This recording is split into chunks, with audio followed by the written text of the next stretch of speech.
have kept plenty busy in free agency. They've spent over $250 million from the likes of Wan'Dale Robinson, John Franklin Myers, made improvements in the secondary like Alontae Taylor, who leads the NFL in pass breakups since 2022.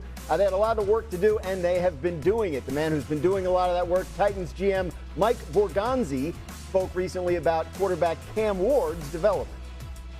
All right, let's talk Cam Ward. Take us through his personality. Is he like the leader of the team? Is he that voice? Does he have that fire? He's one of the guys where everybody likes him and you can hang out and talk with everybody on the team, everybody in the locker room. But he's demanding now. You get out to practice and you mess something up, he's going to get on you. You know, it's funny. We had a joint practice versus Atlanta last year. They were kind of getting on him, some of the Atlanta guys. I think it was Leonard Floyd, actually. They kind of got on him. And Cam fired right back at him. And he kind of smiled and he looked over at me and he goes, I like that kid. Leonard Floyd said this to you. Yeah, I love that. Yeah. That's great. Yeah, everybody seems to like that kid. But, Kevin, what are your expectations for Cam Ward in year two?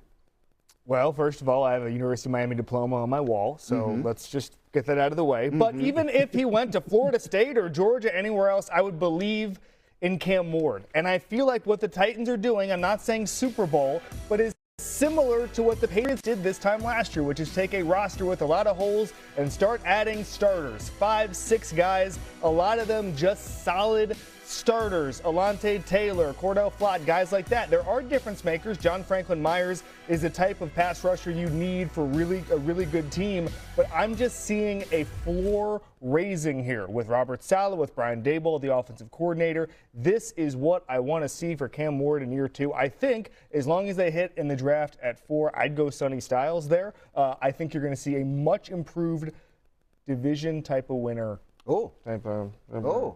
Not picking anything, just floating it. Sounded like it might have been. All right, I'll pick it. Fine. Phil, what do you got? We'll do the drama. I'll pick it.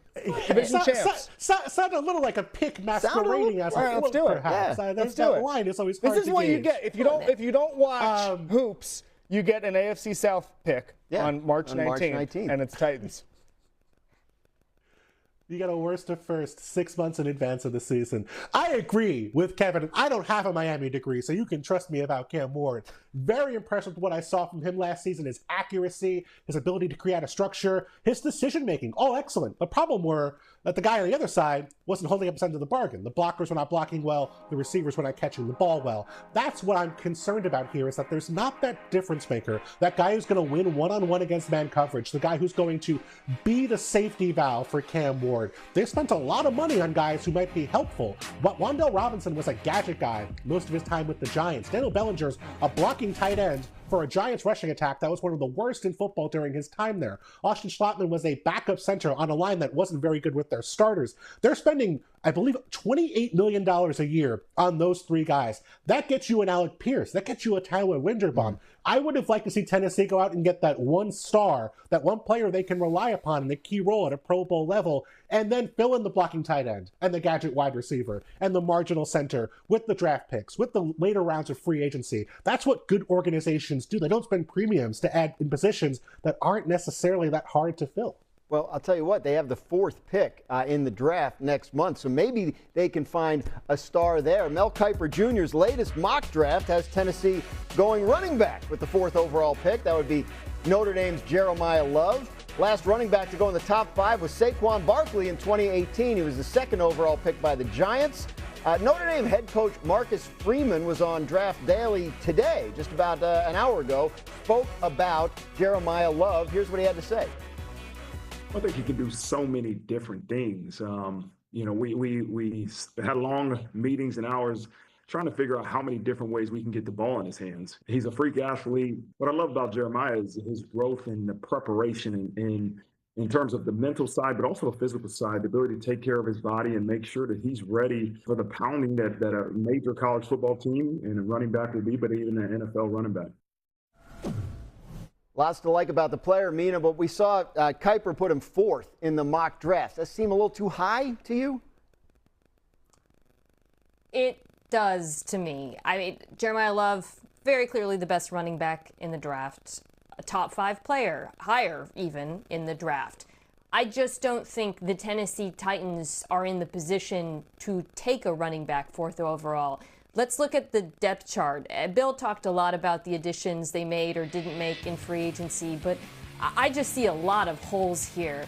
Wan'Dale Robinson, to me, useful player, not a number one wide receiver, and we saw how much this receiving group struggled last year. Gunnar Helm was helpful, but he's not a tight end one, and the interior of that offensive line has major problems.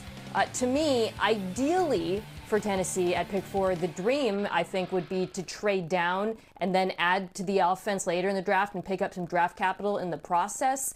But I do not feel adding a running back is a good plan here. And I don't think it would be great for Jeremiah Love either, because heaven knows he'd be facing a lot of stacked boxes in this offense.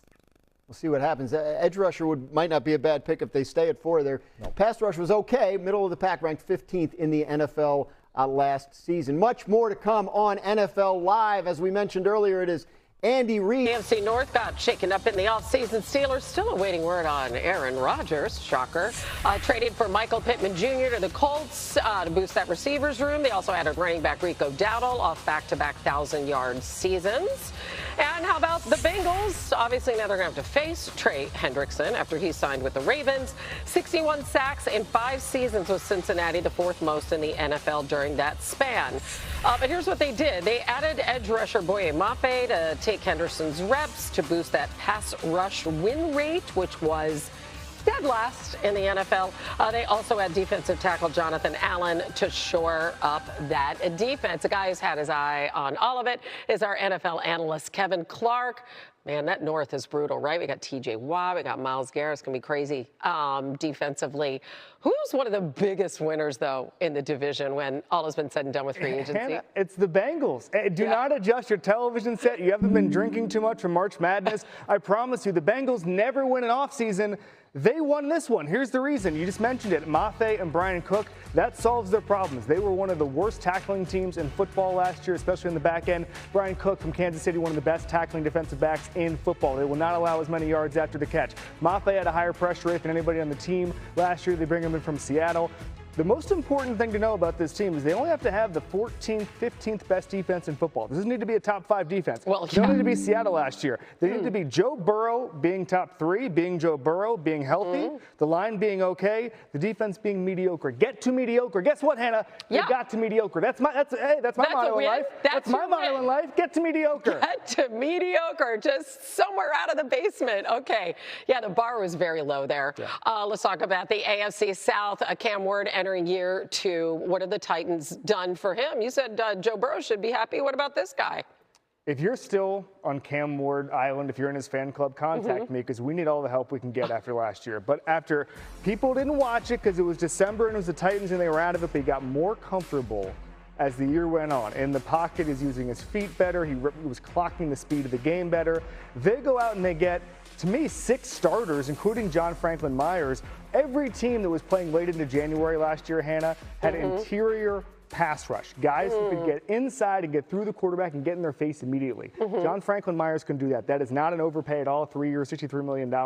You're going to see a Patriots-like impact in Tennessee where they went out and spent a ton of money. I'm not saying Super Bowl. Well, I'm just saying year-to-year improvement is going to be massive. And this guy right here, Cam Ward, is going to be one of the most improved players in all of football because of what they did the last 2 weeks. Okay, and they have the 4th overall pick in the draft. Right? So let's see. Sonny Styles from Ohio State. Yeah, there you go. You were listening to Field Yates earlier in the show, weren't you? Green room. Yeah. We'll see you on NFL Live in just a bit. Thanks.